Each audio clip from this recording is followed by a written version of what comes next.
I have my camera set up in a different way, and I'm usually seeing my computer over there, so let me take a quick look. Yep, I think we're live. Yay! Hi, everyone. I'm Wendy. Welcome.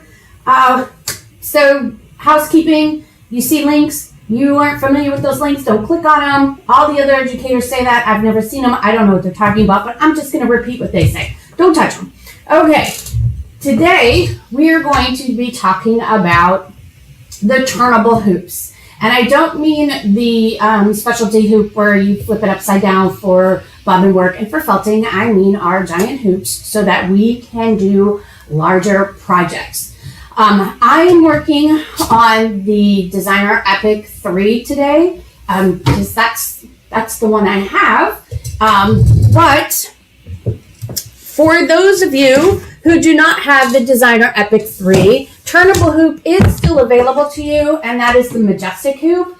And that can be done on any of the designer diamonds. So the Royal, the Diamonds, there was another one in between there somewhere, the Brilliance 80.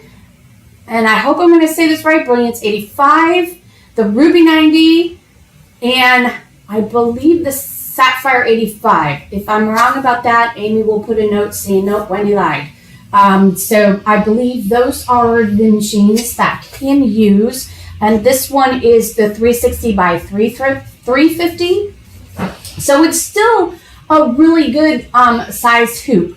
Unfortunately, this one right now is not able to be used on the Designer Epic 3. We did replace it with the new, and I'm sure you've all seen us hold these up before, by the new 450 by 450. So it's massively bigger. It's pretty amazing. Everything that I'm going to talk about today, I'm just going to toss this, so excuse the thump. Everything that I'm going to discuss today will translate to the Majestic hoop as well. This one, the 450 by 450, this one is called the Mega Hoop. So everything that I say regarding this one, except for the size, can translate to the other turnable hoop. I know we have other videos that we talked about both of these hoops before in the past. I believe Amy is going to put those links down in the description on YouTube. So if you have not gone to YouTube, we have people who are streaming this on Facebook, and we're also streaming live on YouTube. These videos are being recorded. However, on Facebook, they will disappear in 30 days, and they live on forever and ever and ever on YouTube, and you'll see a description under YouTube. So let's go over there. So if you are not familiar with the official Husqvarna Viking, you gotta look at the side of my head for a moment because I need to share my screen. I have leave. Where's my share my screen? Share screen. I found it. Entire screen. Let's go to this one. So this right here, this is our official YouTube page. So when you go here, there are two places where you want to look.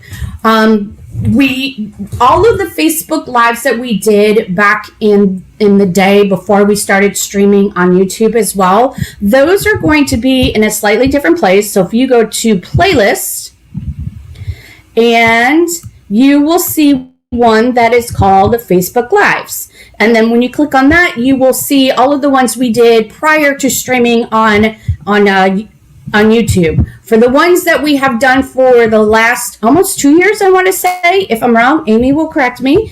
All of those you will find right here underneath. Oops, I touched something. Underneath live. So those are the most recent ones, I want to say, within the past 2 years. So if you are not familiar with that, that is where you want to go on our official page. And I'm going to come back to me. So I'm going to stop sharing. So that's where you want to go to see all of these. And then Amy's going to put the links to the past ones right in the description of this video. So you don't have to go searching for it. It'll all be right there for you. Okay. So let's talk about this real quick. So I already set this up. I did half of it for you. I'm going to pop over here to my screen here and our wonderful demo mode. It's got, great movie going on. So if ever you don't feel like sewing, but you are interested in sewing, just pop some popcorn, pop in front of your screensaver and see what's happening. But we're going to go in here. And for those of you who are new to our Majestic and or Mega Hoop, there is instruction built into the screen of the sewing machine as well. If we go into our and I'm going to use this so that you don't see my big old hand in there. I just went into our JoyOS Advisor, and under embroidery, we are going to swipe up on our tabs, and over here you will find a tab called Specialty Hoop Embroidery.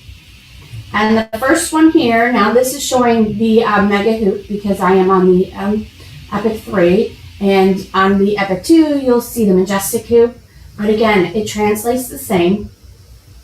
This is going to, there's 11 pages of information for you, everything you need.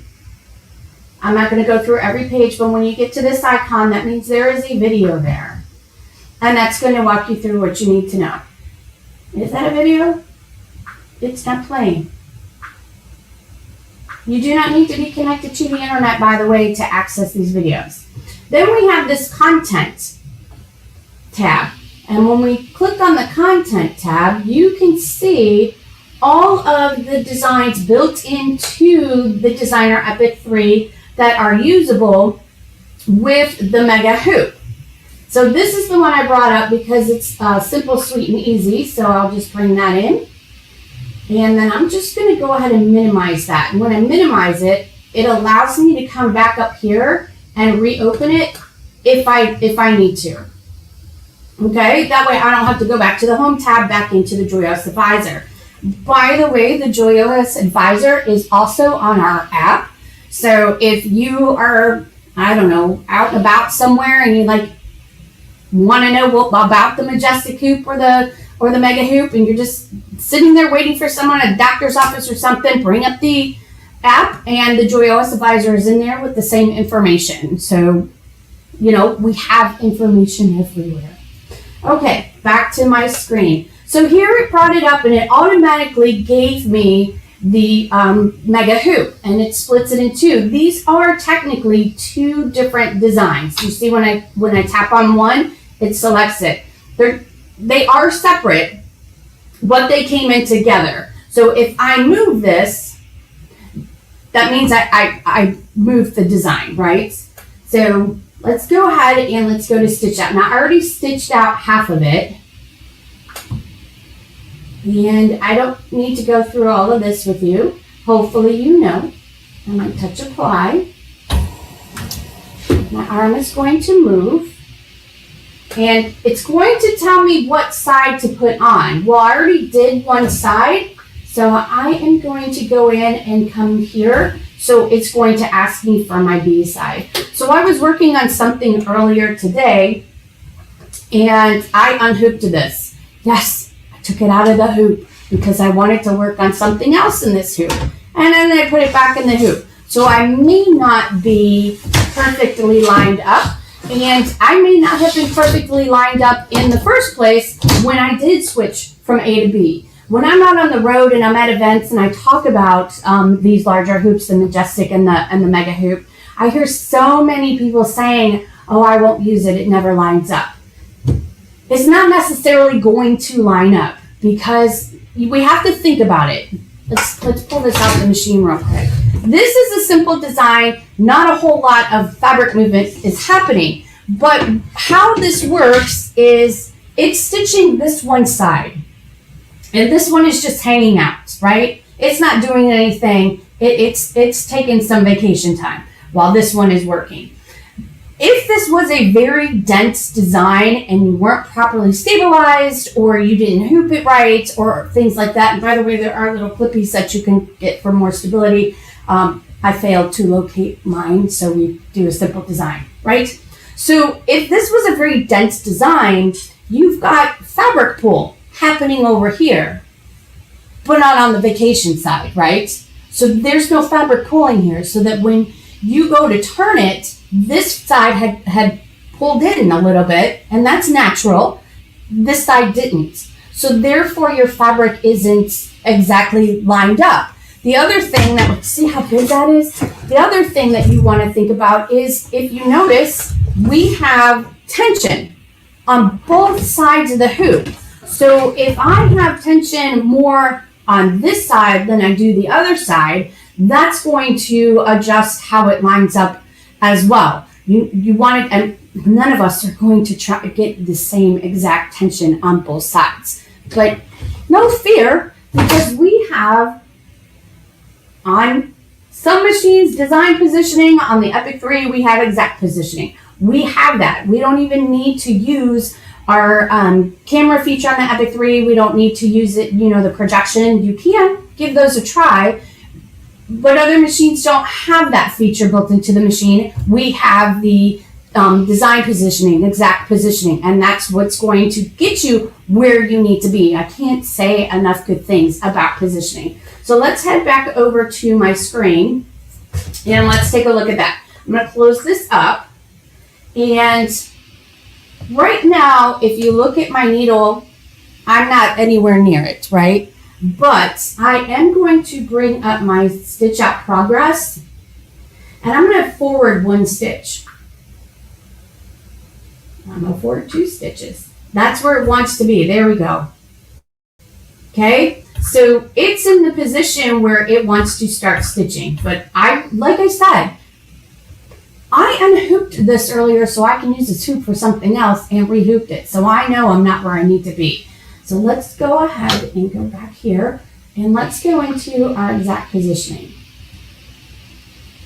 This is pretty simple because I had just turned this hoop and it knew I turned the hoop. So I pretty much have my little crosshatch where it needs to be in the center. When you say center of the hoop, it may not necessarily go there. It may try and look at one of the designs. Then we have step 2. Odds are I am not going to need to use step 3 and 4, and that is our rotating. I probably don't need to do that today. So let's go to step 2. When we go to step 2, we have here, oops, I think I mixed up my camera angles. Anyway, so here it is, and I'm going to drop my needle, and you can see where it's at. So now I want to look at my hoop, and now I can adjust where I need to be. That little crosshatch was stitched in. It's like a large basting stitch, which is super nice. It easily comes out. You don't have to take it out as soon as you get it lined up. You can wait until ooh, perfect. Do you see that? I am spot on. And for this design, I do want to be spot on, because if you look at this design, I'm going to try and move my camera here so that you can see some of the design. I hate moving my cameras. Let's see. I want you to see that it overlaps. Do you see here we have an overlap? So that same kind of overlap is going to happen over on the other side of the hoop. And you want to have that. That's why you want to make sure it lines up so that you have that proper overlap. Makes sense? So once I have it where I want it, I can go ahead and I can press start. Oops. I have to tell my machine I'm okay with where I positioned it, close that window, and then I can press start. And then there you go. I am not going to stitch this whole entire thing out. So it's doing my little crosshatch on top of my other crosshatch, which is going to help me see that I lined it up. And again, those are just like large basic stitches, easy to come out, but it's an extra piece of insurance. So when I stitch that, if it didn't perfectly stitch right on top of that hash mark, I can go back to my exact positioning and I can reposition it. You could go pop back and forth between that positioning, all you need to do. But there really is no reason to have to go do a rotating unless I had it was a heavy design and there was a lot of pull that came in on the one side. Okay, any questions on that, Amy? I'm gonna peek over and see if there's any questions. I don't see any questions, so I'm just gonna go ahead to go on. All right. Yep, you're good. Go on.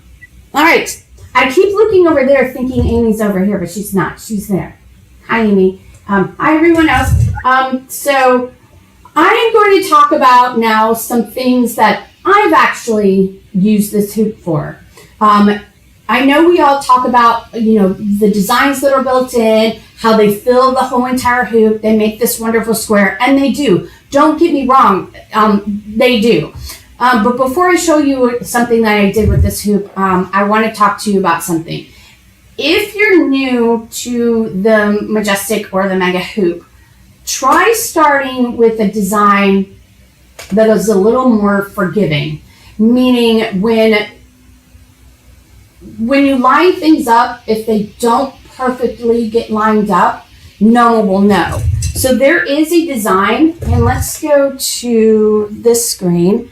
There is a design in here, so I'm going to go back. And yes, I want to leave. Okay.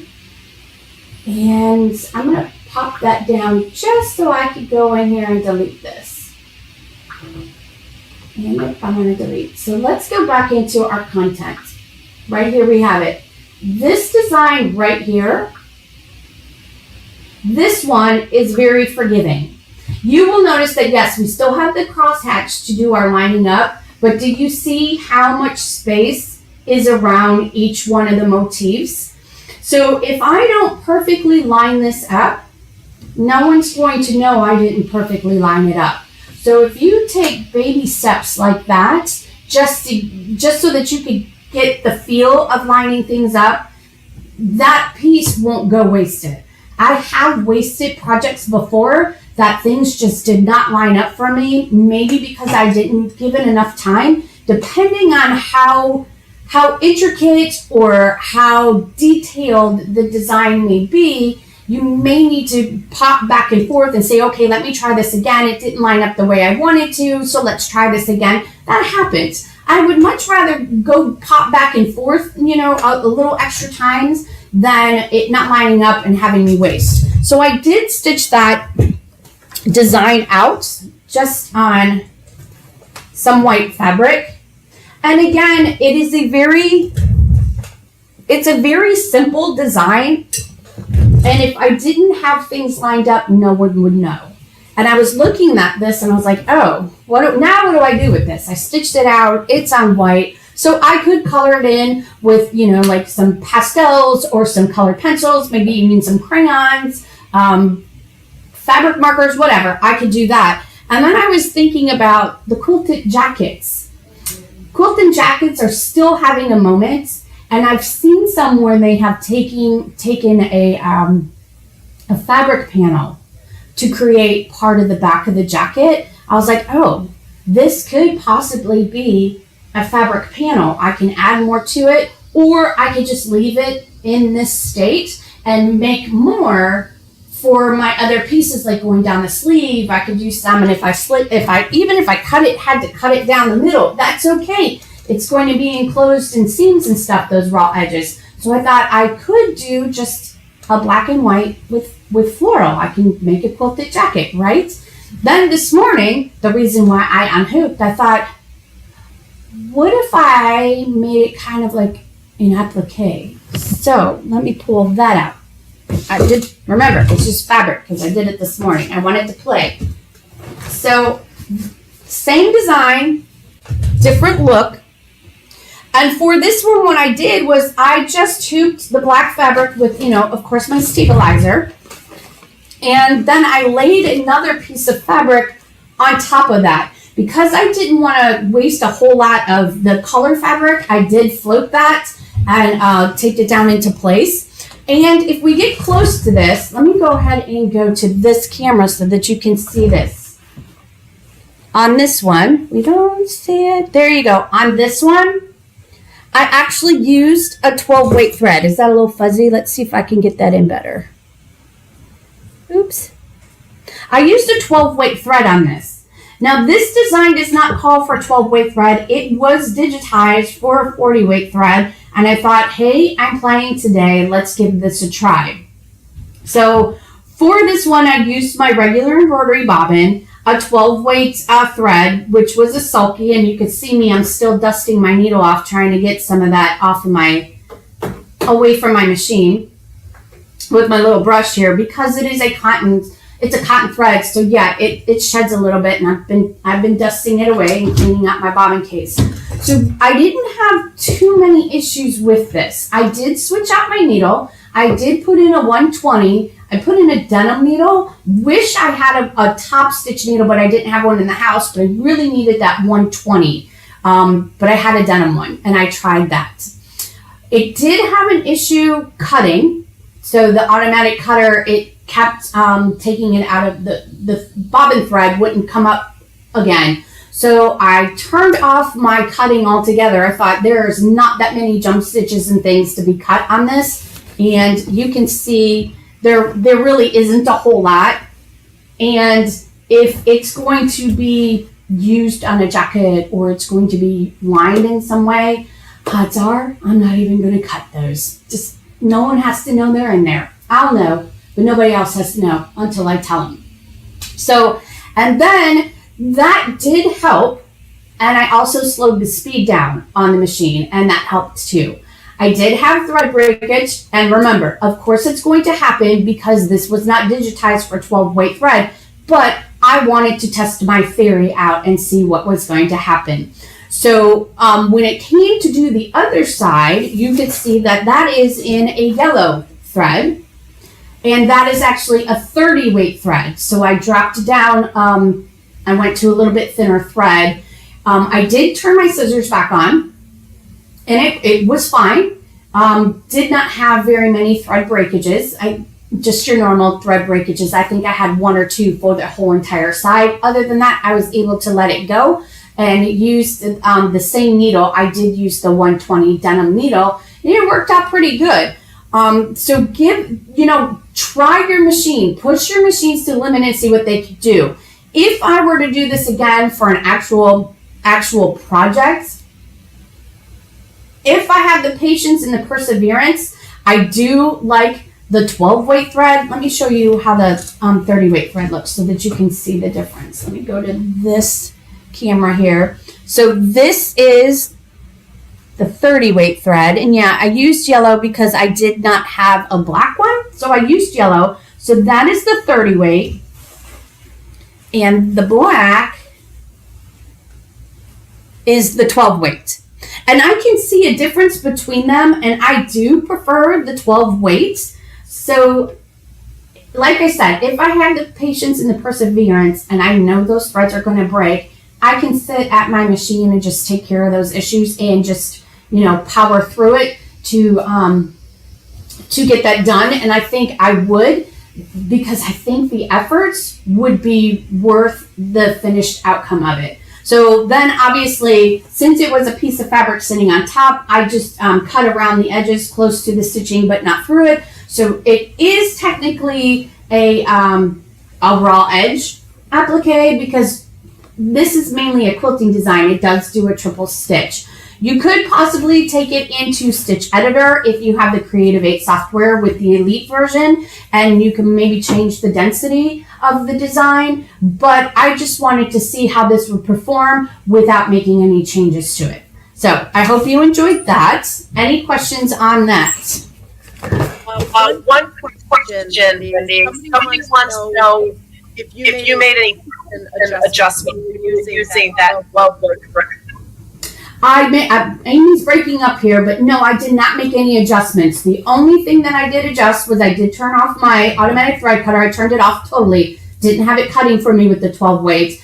I did change the speed of the machine, and I changed my needle to the 120. Those are the only changes I made. I did not adjust, touch the deluxe stitch system at all. I didn't want to because I wanted to, I was experimenting. Now, if you want to adjust the deluxe stitch system, you can give that a try, but I didn't see the point of it because the whole thing is when you're doing the 12 weight thread, you're shoving a thicker thread into a smaller area, and that's basically what I wanted to see what was going to happen. Okay, that was a good question. Alrighty, so let's go on to my next thing. So thinking about starting with something smaller or something more forgiving when it comes to the lineup. I know I have showed this sample in the past, This one was done with the Majestic hoop. So this was done many years ago before we even had the Mega hoop. And again, this is a very forgiving design as well. So I know it does connect over in this area somewhere. This is a really cool design because it used my yarn foot. So there is the embroidery yarn foot. We have thread velvet and we have applique. So pretty cool design. But again, this one I did and it was very forgiving. I know it's not perfectly lined up because I'm the one who did it. But if you were to look at it, you wouldn't know that it wasn't perfectly lined up because it was a little bit more forgiving. Okay, so let me show you this sample. This one has been a work in progress. And I might have to do it over because I know I showed this before because the fabric was fraying and I talked about it. I was so disappointed in that. But anyway, this design, I would call this one a little bit more advanced. Because of the way it's split. And again, this is a design that is in the Creative 8 library. And I did it twice, and you can see things hanging here because I'm putting electrical components into this, and that's when I'll remake it and I'll show it to you guys. It's really cool. I like playing with electrical things. So this is a little bit less forgiving. If this one is off, it would be noticeable. That's going to ask me how I know. Because the first few that I did not put the time into it of lining it up. And it didn't line up. And some of them were just like ever so slightly too close to each other. And when you looked at it, you're like, oh man. So that is one that you go into after you are comfortable with design positioning. That's where you need to start first. You need to go ahead and make sure that you know that design positioning, so that when you go and do the more complex designs, you're comfortable, you're confident. And I know you can do it. If I could do it, you can do it. Okay, so that's a more complex design. So I made this skirt. I made an A-line skirt. Let me show it to you. I should really have piles placed around me on the floor so that I know where things are. So this little black skirt, just a simple A-line skirt. So here I have an embroidery design, and I did use the Mega hoop for this. Because I made the skirt, I only had the front panel. I didn't have to worry about ripping seams apart because I made the whole entire thing myself. So that is a design that I created in the software using some of the library designs. So let's go ahead, head over there, and let me share my screen again. Oops, I keep clicking on Leave Studio. So if I accidentally leave, guys, I'm sorry. Okay. Let me pop this down. And pop that one down. So this is the design I was working with. And if you look at the film strip, I could have brought in some of these designs just into the machine itself. Because, we have the Wi-Fi machine and I can access the library designs directly from my machine. However, I wanted to go into modify and take some of that out. So this one, you can see here that I moved it up here, but I got rid of some elements. And that's where the modify tab came in. I was easily able to go into modify and take out this component. So I was shaving some of it off to give me that nice swoop. And then I was able to take some of these other components apart and pop them in individually. So let me go ahead, delete that one. And the film strip can show you where I have these individual components that I was filling in the blanks with this. This design right here, that one is, a design all on its own. And it was part of this collection. There were also the leaf, the funky flower was in the same collection on Creative 8, and I could have easily brought those in to fill in the blanks, but I already had this here. And the modify tab can be found in the essential version of the software. and it allows you to do some very simple editing. But let's move into here. I want to show you what I did in here.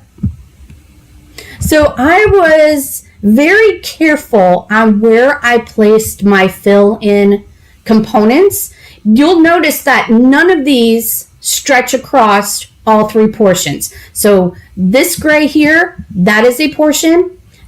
This transparent whitish part, that is a portion of the hoop. And then the gray here is a portion of the hoop. You have three different sections in this hoop.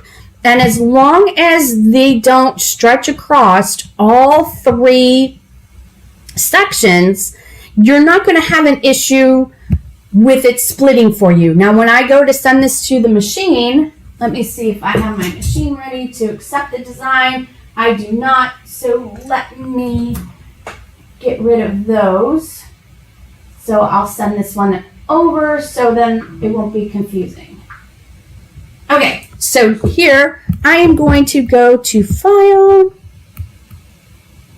Send. I want to send it to the machine. Why is it not seeing my Epic 3? I don't know, because I have to check and see if I'm logged in. But anyway, I can, shoot, I don't want to send it there. Let me pop over here real quick. Sorry. I'm going to stop sharing here for a moment, Amy. And I'm going to check my Wi-Fi and see if I actually am on the Wi-Fi. Oh, I'm on the Wi-Fi. I just am not signed into my Sonet. And under pressure, let's see if I can spell my email address properly.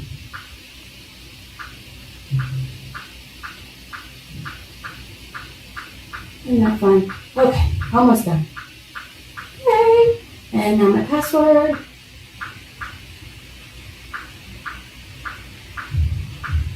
Because I think it's really cool that I can send things over. Did I spell that right? Oops, forgot one thing later. Okay, yay, I am in. So let me go. I'm going to put you here so then you can see that I'm going to send this over. And there it is. Epic 3 is now active. Send it over. And why, yes, I want you to accept it. And we'll close that up. So now when we look at this, we have, do you see? So it's split right down the center for me. This again, this would not be so bad if you did not get it perfectly lined up, because all of those components throughout the whole entire design, it does have spaces in between them. So if there's a little bit more of a gap or a little bit less of a gap than what you had set the design up in the software for, that's okay. Because again, no one's going to know unless you tell them. So, and you'll notice here on this, I do not have this completely full. The hoop is not completely full. I use this to my benefit. I knew that I wanted that nice L shape on the skirt instead of just a big old square. This is more design going on than just filling it and saying, let's plaster that on. For quilt blocks or squares like that, that's good, but I am using this to my benefit. If I didn't have the mega hoop and I wanted that whole entire design coming down and across, that would have been 2 hoopings for me. But because I have this hoop, it was 1 hooping. So you don't have to fill it to be able to use it to your benefit. So the other thing that I used this hoop for, to my benefit, is I have, is it still on my face? Okay. I have a design collection, and I don't know if you guys remember this, but I'm going to bring this. I have been sitting on this book for a very long time. The Pictograms.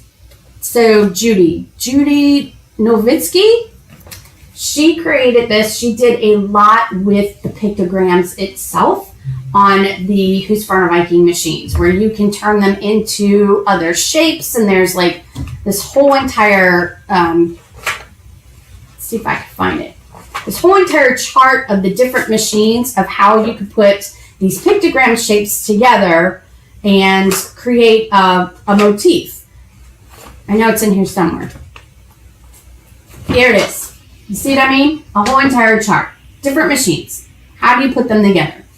For this particular book, you could do it manually, or she came out with embroidery designs. She actually went in and she digitized it. This book is from 2004. That's a long time ago. That's 11 years ago if I'm doing my math right. I am not a math major, so if I messed that up, I'm sorry. So that long ago, we did not have the capability to even have a single hoop wide enough for some of those designs. So many of the designs were multiple hoopings, and we're talking like 3 hoopings, right? And I used the Majestic hoop. I actually stitched these things out on the Majestic hoop. Let me show you this one. I have them all stitched out. I just haven't figured out what I'm going to do with them all. So there's this design. They're also on the design collection, and I don't know if you can still get the design collection. I just happen to be a hoarder of embroidery designs, and I held on to it. I don't know if you can maybe look out on eBay and see if it's available out there anywhere. But if we look at this design, it originally is 3 sections. One here, and one here. And I'll show you in the software. So let's pop over there how I did this, and let me explain that to you. So if I go, and I'm going to share again, share my screen, and here we go. Okay, let me go ahead, close this up, and drop this one. When got your screen yet? Oh no, okay, let's see. Okay, there you are. Okay, I'm going to drop this as well. I don't need that open right now, so let's pull this one up. So if we look at this, my film strip is telling me they are 3 separate hoopings. I was able to bring them into this. My only issue that I was looking at was this heart. Do you see how it goes across all 3 sections? Well, I could just send it over to the machine and see how it's going to split for me. And you know what? Since I have never done that, let's do that. And go here, here, and I'm going to send. Okay, so now I'm going to stop sharing, Amy, just so you know. Excellent. And come over here. I'm going to close that up. Oops, and you can see I still have these designs here. Let's delete that one, and let's delete that one, and delete that one, and that one, all of that stuff. I don't even know what half of that stuff is, because when I sent it over, when I did it, what is that? I'm afraid to delete it. Let's go into my layers. Okay, so let's choose that one, that one. I chose all. I'm going to choose all. That one, and let's just delete those. Yes. Okay, so if you look at this, these are 3 separate designs, and I want to see how it's split. So if you can see this, it split it straight down. That may be something that's a little difficult to line back up when you are working on this, because it is an applique. This is an applique, this center. And it's probably going to want to turn the hoop like in the middle. I'm going to tell you straight off the bat, it is not worth it to try and do that large applique in the dead center. So I used the hoop to my benefit, and I did not stitch the center parts out.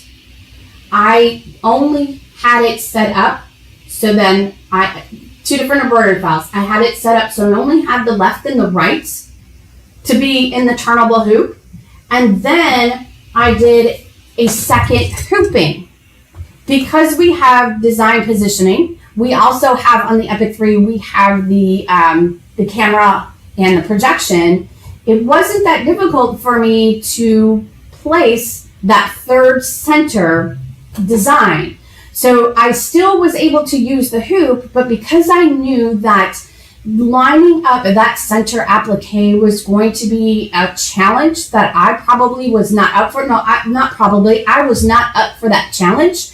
It was easier for me to go ahead, stitch out the left and the right sides of it, and then line up that third design in the center with a separate hooping. We do multiple hoopings all the time, but I just use the turnable hoop in my benefit to help me out. So instead of having 3 hoopings, I only had 2. And I chose, what part was easy to do. Doing that center was not difficult. So let me bring that back up, because that is an applique design there. And when you're splitting a design like that straight down the center, it's not that easy to line it up. It's not fun. Let's just say that. So I have a whole bunch of them that I did, and they're not all applique, and I'll show you a few of them. So this one's not applique down the center, but still that center medallion, it was going to split right here. And again, not a very easy thing to line up. These, not so bad, right? Our corners. You had a section here, and then I just made that a separate hooping. It wasn't that difficult, because, I was able to use my design positioning with it. And this one was, this one went across all 3 sections, and so did this. So I can tell you this, and this, that was my center hooping. So these in one hooping, that one in a second hooping, no big deal. It was already stabilized. It was all ready to go. So, I'll show you this one. This one I think is my favorite. So I'm going to show it. I tried to do my best fussy with my little unicorns here. So, okay. Do we have any questions on anything that I showed you today? Because I think I did it all. Amy, any questions? I put a couple an hour chair and I'm breaking up. Okay, so Amy is breaking up. We're having some issues.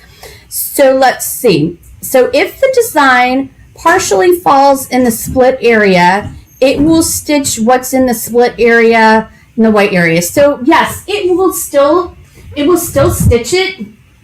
You saw how when I sent it over, how it gave it that split, right? You also have the option where you can go into the software and you can say intelligent split and you can say straight stitch. But when I send it straight over, it's going to split it right down the center. It'll still stitch it. It's just going to be a little difficult to, I don't want to say difficult. It's going to be a little time consuming, and some effort is going to have to go into it to line it up.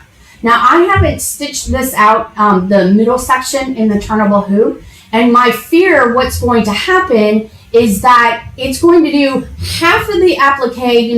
If you've done applique in the hoop, you've got those 3 steps. My fear is it's going to do half of it, tell you to stop, turn the hoop to do the placement for the other half, without me actually sewing it out and seeing if that's how the machine is going to read it. I don't know, but that is my fear, that I'm going to have to stop, turn the hoop, do the other half, and then turn the hoop back to do the tacking down, turn the hoop to finish the tacking down. And to me, that is more tedious than it would be for me to just do an extra hooping. So yeah, it will still stitch it out.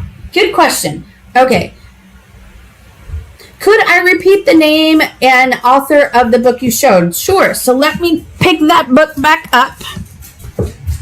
So this is the book. It's called The Black Party, and it was by Judy Nowicki. So I'm Polish. We don't say W's. We say our W's as V's. So it could be her language. I don't know what nationality she is, so it may be pronounced as a W. I don't know. But anyway, it's called Black Party, and it was originally made up so that you are doing traditional applique with your machine by putting those, and here we have the templates in there, by using the pictograms in the old, I don't want to say old-fashioned way because they're used the same way.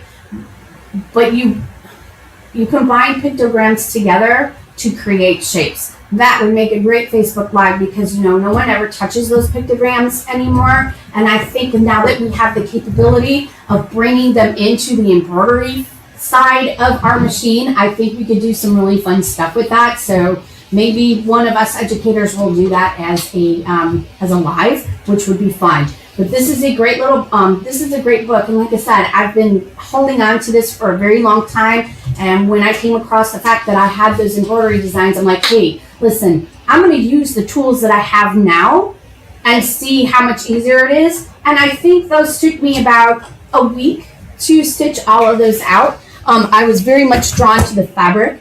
It is a unicorn fabric and it had metallics in it and stuff. It was really fun. And then the fussy cutting. But it did take me some time, about a week, to stitch all of those out. And when I say a week, I mean a week that's not all I did. I did some, put it away, did some. So each day I kind of did like maybe 2 or 3 of them. So it took me about a week. Alrighty, I'm going to check and see if there are any other questions. I don't see any other questions. I hope I inspired you today to bring out your larger hoops, your Majestic and your Mega hoop, and try and do something more with it. Use it to your benefit. It doesn't have to be filled. It doesn't have to be a broken design. You can build your own, and you can be creative in any way that you want to. So I hope you are encouraged to bring that hoop out and have fun with it. So Amy, if there are no other questions, you want to pop up what we're doing next? Our next Facebook Live. While she does that, I'm going to grab some water. Are you going to pop it up there, Amy, our next live topic? I'm sorry, Wendy. It's freezing. So. Well, I'm just going to tell you then, like us and subscribe on YouTube. And when you like us and subscribe on YouTube, you will get a notification of when our next live. And unfortunately, I don't know what it is, but I think is it Meredith? I know on Creative 8, Meredith is doing something tomorrow. I don't remember what, but she is doing something. So come on in for the Creative 8. You can find us over at Creative 8 North America. That's on Facebook and on YouTube. But like and subscribe, and you'll get those notifications. I hope to see you guys again soon. Thank you for stopping by.